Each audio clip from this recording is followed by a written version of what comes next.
मेरी माँ की तबीयत बहुत खराब थी। मैं उन्हें डॉक्टर के पास ले गई लेकिन मेरे पास इलाज के पैसे नहीं थे। डॉक्टर ने कहा कि अगर अपनी माँ का इलाज करवाना है तो मेरे ऑफिस में आ जाओ। मैंने मम्मी के इलाज के बदले मैं अपनी इज्जत तक बेच दी। लेकिन जैसे ही डॉक्टर माँ का इलाज करने लगा, डॉक्टर के होश उड़ गए क्योंकि वो मेरा सगा मेरा नाम रेशम है। मैं 23 साल की थी जब मेरी माँ बीमार हो गई थी। उसको मैं हर जगह डॉक्टर को दिखा चुकी थी, मगर उनकी तबीयत हर दिन बिगड़ती जा रही थी। डॉक्टर उनके बीमारी को लाइलाज बता चुके थे, मगर मेरी माँ के अलावा मेरा कोई दूसरा सहारा नहीं था। मैं उनकी हालत देखकर बहुत रोती थी। मैं अपनी माँ के लिए एक अकेली बेटी थी। मेरा कोई भाई बहन भी नहीं था जो मेरी मदद करते। जो भी जायदाद बची थी सब कुछ बेचकर माँ के इलाज पर लगा दी थी। अब तो इलाज करवाने के लिए पैसे भी नहीं थे। उसी दिन चाचा को जब हमारे हालत का पता चला तो वो हमारे घर आए और कहने लगे, रेशम तुम लोगों पर इतनी मुसीबत टूट पड़ी है, तुमने मुझे एक बार भी बताया नहीं। एक बार चाचा को बताया होता या कॉल किया होता तो मैं तुरंत आ जाता। अब मैं चाचा को क्या बताती कि कई बार मैंने उनसे बात करने की घर पर कॉल किया, मगर हर बार चाची मुझे बेइज्जत करके कॉल काट देती थी। चाची समझती थी कि मैं उनके पति और उनके बेटे की कमाई हड़पना चाहती हूँ। चाचा ने मम्मी से बहुत शिकायत की, मगर माँ चुपचाप सब सुनती रही क्योंकि वो लकवे की वजह से वो बोल नहीं पा रही थी। जब चाचा बात खत्म कर दिए तो कहने लगे, रेशम सामान पैक कर लो, तुम दोनों माँ बेटी मेरे साथ जाओगी। मैं किसी तरह चाचा के घर नहीं जाना चाहती थी क्योंकि चाचा का बेटा मुझे बिल्कुल अच्छा नहीं लगता था। लेकिन चाचा ने बहुत कहा कि वो मुझे और माँ को अपने घर तब तक रखेंगे तब तक कुछ माँ बेहतर नहीं हो जाती। चाचा के घर आ जाने का मतलब कि चाची से दिन रात अपनी बेइज्जती करवाना था। उनको तो शुरू से ही मेरे खूबसूरत होने से दिक्कत थी। उनको लगता था कि मैं लड़कों को अपनी जाल में फंसा लेती हूँ। जब चाचा नहीं माने तो मजबूरन मुझे अपना सामान बांधना पड़ा। चाचा मुझे और माँ को अपने घर ले गए। जब चाची इस बात को पता चला तो उन्होंने सारा घर सिर पर उठा लिया कि महंगाई के इस कदर हो चुकी है और ये दोनों यहाँ रहेंगे, इनका खर्चा कौन उठाएगा। चाचा ने आगे बढ़कर चाची को कान में न जाने ऐसा क्या कहा कि चाची खामोश हो गई। मुझे कहने लगी, जाओ रेशम कमरे में चली जाओ और अपनी माँ को भी ले जाओ। मैं उस वक्त सोच में पड़ गई कि न जाने चाचा ने ऐसा क्या कहा, लेकिन जल्दी ही मैं उसको भूल गई क्योंकि माँ की सेहत के हिसाब से सोचने लगी। मैंने कई बार सोचा कि अगर मैं शहर में कोई छोटी मोटी नौकरी कर लूँ तो क्या हो सकता है, माँ के इलाज के पैसे बन जाएंगे। मगर मुझे डर था कि कहीं चाचा मुझे नौकरी के लिए मना कर देंगे। अगली सुबह जब मैं उठी तो सबसे पहले किचन में गई ताकि नाश्ते का प्रबंध कर सकूं। उसी वक्त चाची किचन में आ गई। मुझे कहने लगी, देखो अब आप दोनों माँ बेटी को इस घर में रहना है। तुम तो जानती हो महंगाई कितनी है, तुम एक काम क्यों नहीं करती, शहर में कोई नौकरी देख लो ताकि ज्यादा नहीं तो थोड़ा बहुत माँ की दवाइयों का बंदोबस्त कर सको। बाकी तुम्हारे चाचा और मैं कर लूंगी, तुम्हें उनकी फिक्र करने की कोई ज्यादा जरूरत नहीं है। मैं तो चाची का ये चेहरा देखकर हैरान रह गई थी कि कैसे एक रात में ही चाची का मेरे लिए व्यवहार बदल चुका था।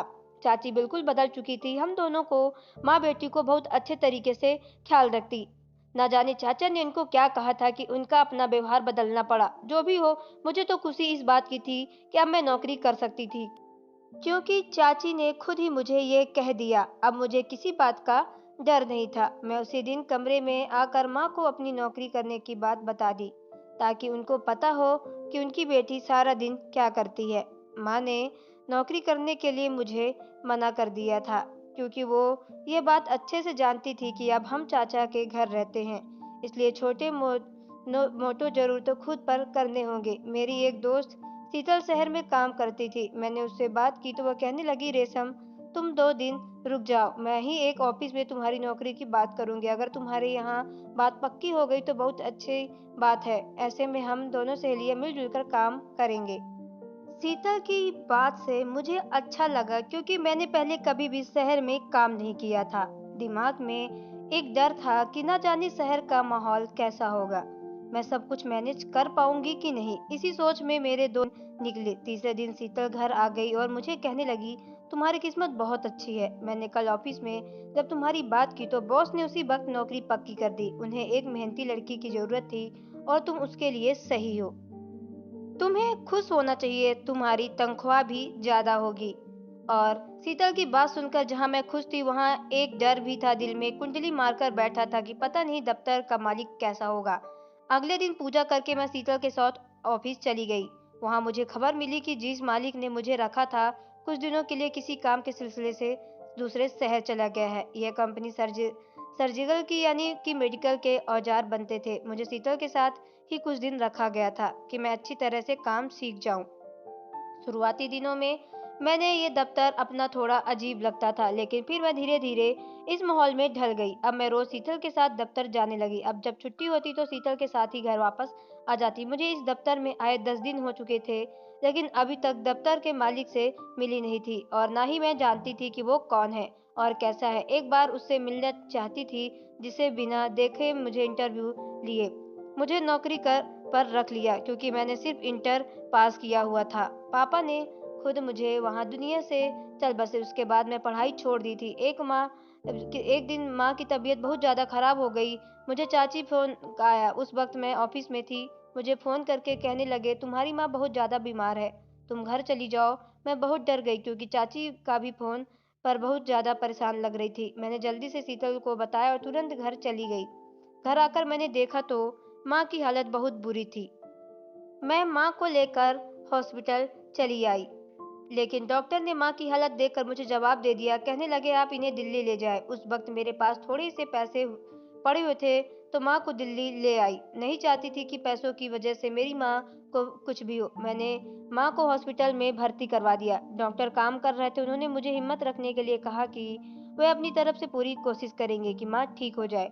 मुझे बिल्कुल भी ठीक नहीं लग रहा था। मुझे लगता था कि मेरी माँ किसी भी वक्त मुझे छोड़कर चली जाएगी और फिर मैं दुनिया से अकेली रह जाऊंगी। इसी तरह 2-3 घंटे गुजरे कि डॉक्टर ने मुझे अपने ऑफिस में बुलाया और कहने लगा कि तुम्हारी माँ की तबीयत बहुत खराब है। उनको गुर्दे बिल्कुल खराब हो चुके हैं। हमें जल्द से जल्द उनका इलाज करना होगा। उनके लिए तुम्हें 5 लाख जमा करने होंगे, ताकि हम जल्द से जल्द उनका इलाज शुरू कर सके। इतनी बड़ी रकम से हाथ पांव फूल गए। सोच में पड़ गई कि इतनी बड़ी रकम का बंदोबस्त मैं कैसे करूंगी। डॉक्टर शायद मेरी परेशानी भाप चुका था और मेरे चेहरे को देखकर कहने लगा कि आपको कोई परेशानी है या कोई दिक्कत है, आप मुझसे बता सकती है। तो मैंने दोनों हाथ अपना चेहरा छुपा लिया और फूट फूट कर रोना शुरू कर दिया। मैं कहने लगी कि मेरे पास पैसे नहीं है, मैं अपनी माँ का इलाज करवाना चाहती हूँ, लेकिन ऐसा क्या करूँ कि मेरी माँ ठीक हो जाए, क्योंकि उनको इलाज के लिए मेरे पास एक फूटी कौड़ी तक नहीं थी।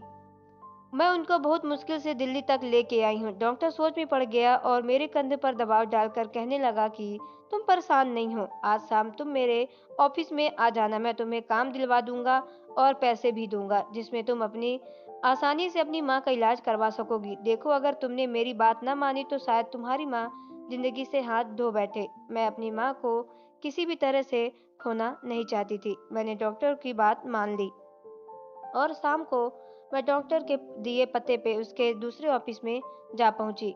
उस एड्रेस पे पहुंच के मुझे हैरानी का झटका लगा, क्योंकि वह ऑफिस था जहां पर शीतल के साथ काम कर रही थी। शाम के तकरीबन 6 बज रहे थे। कोई भी ऑफिस में नहीं था। डॉक्टर बैठकर मेरा इंतजार कर रहा था। वह मेरा हाथ पकड़कर मुझे अपने ऑफिस ले आया और बैठने को कहा। मैं अपने हाथों को मसल रही थी। मुझे बहुत ज्यादा डर लग रहा था, क्योंकि रात का टाइम था और मैं इस वक्त ऑफिस में अकेली थी।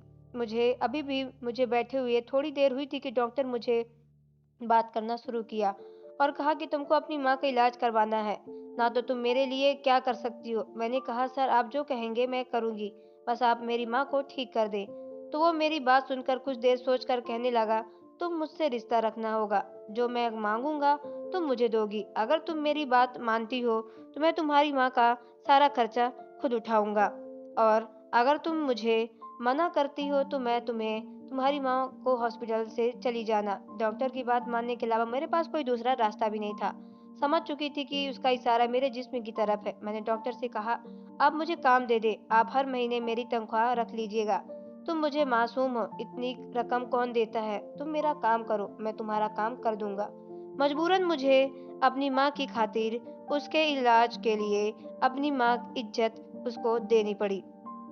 अब मेरा सास घुट रहा था। मुझे बहुत डर लग रहा था और मुझे अपने आप से घिन आ रही थी। दुनिया के सारे डॉक्टर से नफरत होने लगी थी कि ये कैसे शैतान है जो लोग किसी की जान बचाने के लिए इज्जत के साथ खेलते हैं। मुझे खुद पर बहुत गुस्सा आ रहा था कि मैं कितनी गलत जगह पर काम कर रही हूँ। अगर मुझे जरा भी अंदाजा होता कि शीतल ने मुझे जिस जगह नौकरी दिलवाई थी वो डॉक्टर इतना घटिया है तो मैं कभी भी यहाँ नौकरी नहीं करती। अगले दिन गिरते पड़ते अपने वजूद को संभालते हुए हॉस्पिटल पहुंची तो पता चला कि वह डॉक्टर 2-3 दिन के लिए कहीं और चला गया है। मुझे इस डॉक्टर पर बहुत ज्यादा गुस्सा आया कि ये कैसा डॉक्टर है जिसने मेरी माँ के इलाज के लिए मेरी इज्जत खराब की और अब खुद दूसरे शहर चला गया है। मैं घबरा गई कि अब मैं अपनी माँ को लेकर कहाँ जाऊँ। मुझे लगा कि मैंने अपनी इज्जत भी गवा दी और मेरी माँ भी नहीं बचेगी। मैं पूरी तरह से रो रही थी। वहाँ पर एक नर्स आई, कहने लगी डॉक्टर ने आपके पैसे भर दिए हैं, आपकी माँ का इलाज शुरू हो गया है। आप बिल्कुल भी परेशान मत होइए, 2-3 दिन में वापस आ जाएंगे। ये बात सुनकर मुझे तसल्ली मिली कि जान तो बच गया जाएगी, लेकिन मैं आपने इस वजूद का बोझ कैसे बर्दाश्त करूंगी जिसने गलत रास्ता अपनाया। फिलहाल इस बारे में मैं कुछ भी नहीं सोचना चाहती थी क्योंकि मैं जितना सोच रही थी उतना ही खुद को अपनी नज़र में गिरा रही थी। माँ का इलाज शुरू हो चुका था। मैंने अपना दुपट्टा सँभाला और भगवान से प्रार्थना करने लगी और अपने किए की माफ़ी भी माँगने लगी। मैं कभी भी ये गलत काम नहीं करना चाहती थी, नाजायज़ संबंध नहीं बनाना चाहती थी। मैंने ये सब कुछ अपनी माँ को बचाने के लिए किया। मैं ये नहीं करती तो पैसों की वजह से मेरी माँ को मुझे छोड़कर चली जाती। मैं अभी भी प्रार्थना कर रही थी कि चाचा-चाची हॉस्पिटल आ गए और आते ही मुझे अपने गले लगाकर रोना शुरू हो गई। मैं तो चाची को रोते देखकर हैरान हो गई। मैंने कहा, आप क्यों रो रही हैं?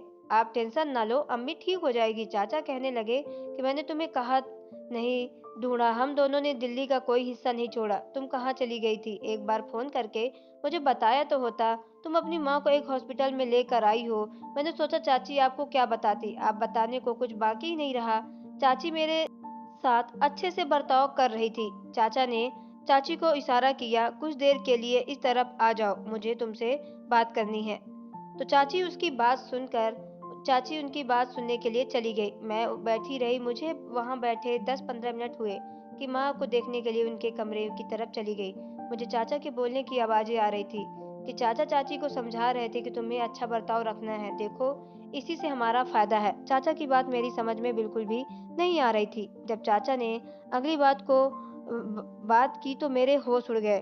चाचा ये सिर्फ अपनी लालच के लिए कर रहे थे। मुझे उस वक्त पता चला कि मेरी माँ के नाम पे 2 करोड़ इंश्योरेंस करवाए हुए हैं। यह बात सिर्फ चाचा और मेरी माँ जानते थे। मैं हैरान थी कि माँ कभी भी मुझसे ये बात नहीं बताई। शायद यह बात भूल चुकी थी कि उनको नाम पर पापा ने किसी तरह का इंश्योरेंस करवाया था। चाचा को वो इंश्योरेंस के पैसे लेना चाहते थे क्योंकि उनको लगता था कि मेरी माँ जिंदा नहीं रह सकेगी और माँ के मरते ही जब मैं अपने होश में नहीं रहूंगी तो वो वकील को बुलवाकर इंश्योरेंस के कागजात पे दस्तखत करवा लेंगे क्योंकि माँ के मरने के बाद ये बीमार होने पर वो इंश्योरेंस खत्म हो जाएगी और पैसे चाचा को मिल जाएंगे। चाचा की लालची तबीयत देख के मेरे होश उड़ गए। अगर मुझे पता होता कि मेरी माँ के पास इंश्योरेंस करवाई है तो मैं कभी भी मुझे ये गलत कदम ना उठाना पड़ता। कुछ भी नहीं बचा था और इस जल्दबाजी में मैं भी बहुत बड़ी कदम उठा चुकी थी। अगर मैंने तब रुक कर कुछ सोचा होता तो शायद मेरे लिए कोई रास्ता बन जाता, लेकिन अब पछताने के अलावा क्या कर सकती थी। माँ पहले से बेहतर थी। डॉक्टर ने उनको 15 दिन के लिए हॉस्पिटल में रखा था। मैं चाचा चाची के मंसूबे से पूरी तरह से वाकिफ हो चुकी थी, इसलिए मैंने उनको माँ से दूर ही रखा था कि कहीं से किसी कागज में वो अंगूठा लगवा ले। उसी दिन दोपहर के वक्त ने मुझे नर्स ने बताया कि डॉक्टर वापस आ गए हैं और वो माँ को कमरे में ले गए हैं ताकि उनको देख सके कि माँ ठीक है या नहीं। जैसे ही माँ के कमरे में जा रही थी कि मैं डॉक्टर की नजरें नहीं मिला पा रही थी, मगर जैसे ही डॉक्टर की नजरें माँ को पड़ी तो डॉक्टर ने मुंह से एक चीख निकाल पड़ी। माँ भी उनको देखे जा रही थी। मैं तो डॉक्टर को इस तरह देखकर परेशान हो गई। आगे बढ़कर मैंने देखना चाहा कि क्या हुआ है, लेकिन इससे पहले कि मैं कुछ बोलती कि माँ ने हाथ बढ़ाकर डॉक्टर को हाथ पकड़कर अपने मुंह से लगा लिया। डॉक्टर ने घबराया था। मुझे समझ में नहीं आ रहा था कि ये क्या हो रहा है। इससे पहले कि मैं उससे कुछ पूछती कि माँ ने डॉक्टर से कहा कि तुम कहाँ चले गए थे? तुम नहीं जानते मैंने तुम्हें कितना ढूंढा। तुम्हें ढूंढते ढूंढते मुझे बीमारी ने पकड़ लिया। मेरे भांजे तुम कहाँ चले गए थे? तुम जानते हो मैं तुम्हें हमेशा अपने बेटी की तरह पाला है। जब से मेरी बहन दुनिया छोड़कर चली गई है मैंने तुम्हें हमेशा अपने बेटे की तरह चाहा, लेकिन तुम शहर पढ़ने के लिए गए और पीछे मुड़कर भी नहीं देखा कि जिस माँ ने तुम्हें पाला है वह जिंदा भी है कि नहीं। मगर वो मर गई। डॉक्टर अभी तक साफ खड़ा था और माँ को देखे जा रहा था। डॉक्टर तो मेरी माँ का सगा भांजा निकला। अब तो मेरे लिए मर मिटने का मकान था। इससे पहले कि मैं कमरे में वापस जाती माँ ने मुझसे आवाज दी कि इससे मिलो, रेशम मेरी बेटी है और तुम्हारी पत्नी। जब माँ ने पत्नी कहा तो मेरी रूह कांप गई। मैं पत्नी लफ्ज को समझने की कोशिश कर रही थी। सभी डॉक्टर बोल पड़े, कहने लगे कि जी मिल चुका है। मैं अपनी पत्नी से, मौसी मैंने भी आपको बहुत ढूंढने की कोशिश की, लेकिन आप लोग शायद अपना ठिकाना भूल बदल चुके हैं। मैंने माँ से अपनी शादी के बारे में पूछना चाहती थी क्योंकि मेरा निकाह नहीं हुआ था। फिर डॉक्टर की बीवी कैसे बन गई? शायद मेरी बेचैनी डॉक्टर और माँ भाप लिए थे। माँ कहने लगी कि जब तुम 14 साल की थी तभी मैं तुम्हारी शादी रोहन से कर दिया था ताकि कल को कोई भी दिक्कत ना हो। डॉक्टर रोहन ने कुछ भी बोलने से पहले मना किया। कहने लगे मौसी आप आराम करें, हम इस बात पर बाद में बात करेंगे जब आप बिल्कुल ठीक हो जाएंगी। रोहन मुझे अपने दफ्तर में ले गए, बैठने को कहा। मैं किसी रोबोट की तरह उनकी सारी बातें मान रही थी। मुझे कहने लगे कि मैं तुमसे माफी मांगता हूँ। मैं जानता हूँ कि मैं तुम्हारे साथ गलत किया, लेकिन मैं क्या करता, मेरे पास कोई दूसरा रास्ता नहीं था। जिस दिन तुम मेरे दफ्तर में काम करने के लिए आई थी मैं उसी दिन से जान गया था कि तुम मेरी मौसी की बेटी हो और मेरी पत्नी हो। लेकिन मुझे उस दिन काम के सिलसिले से दिल्ली आना पड़ा, जिस वजह से तुमसे मुलाकात नहीं हो पाया। उसके बाद तुम हॉस्पिटल आ गई। मैं जानता था कि तुम मेरी पत्नी हो और मैं तुम्हारे साथ नाजायज रिश्ता बना रहा हूँ, लेकिन अभी भी मैं तुम्हें कुछ भी नहीं बताना चाहता था क्योंकि तुम्हारे चाचा का बेटा और चाचा तुम्हारी शादी करना चाहते थे ताकि तुम्हारे इंश्योरेंस के पैसे हड़प सके। मैंने तुम्हें सब कुछ इसलिए नहीं बताया था कि तुम पछतावे में रहो, तुम कुछ भी सोचने का मौका ना मिले और मैं उन लोगों का बंदोबस्त कर लूं जिन्होंने लालच के लिए सगे रिश्तों का भी लिहाज नहीं रखा था। मैं अभी भी सदमे में थी क्योंकि मुझे बिल्कुल भी यकीन नहीं था कि भगवान इस तरह से मेरे साथ किस्मत लिखा है और मेरा पति ही वही होगा जिससे अनजाने में मैंने रिश्ता बना लिया था। अम्मी तो रोहन को देखकर बहुत खुश थी। मुझे याद नहीं था कि मैंने ऐसी कौन सी अच्छाई की थी, भगवान ने मुझे बचा लिया। माँ भी ठीक हो गई और रोहन ने वकील से जरिए इंश्योरेंस खत्म करवा दिया। वो सारे पैसे मेरे नाम कर दिए ताकि मैं अपनी माँ का बेहद तरह से इलाज करवा सकूं। उन्होंने मुझे दफ्तर जाने से मना कर दिया, कहा कि माँ हमारे साथ रहेंगी और क्योंकि मेरे और रोहन के अलावा उनका कोई भी नहीं था। चाचा चाची ने भी अपने किए पर शर्मिंदा थे। उन्होंने कई बार माँ से माफी मांगी और माँ भी उनको माफ कर चुकी थी, लेकिन रोहन ने उनको घर आने से मना कर दिया था। रोहन और मैं अपनी जिंदगी में बहुत खुश थे कि एक दिन मुझ पर पहाड़ टूट पड़ा। मेरी माँ चल बसी, वहाँ जख्म भर देता है और धीरे धीरे मैं भी घर में और बच्चों में बिजी हो गई। भगवान से प्रार्थना करती हूँ कि वो हमारी ज़िंदगी खुशहाल बना के रखे। तो दोस्तों आपकी स्टोरी कैसी लगी कमेंट बॉक्स में ज़रूर बताएं। अगर आप हमारे चैनल पर नए हो चैनल को सब्सक्राइब करके बेल आइकन को प्रेस कर ले ताकि आने वाली सभी वीडियो का नोटिफिकेशन आपके मोबाइल पर सबसे पहले पहुंचे, क्योंकि मैं ऐसी ही वीडियो आप लोगों तक लाती रहती हूँ। तो चलिए मिलते हैं नेक्स्ट वीडियो पे। Okay bye, take care.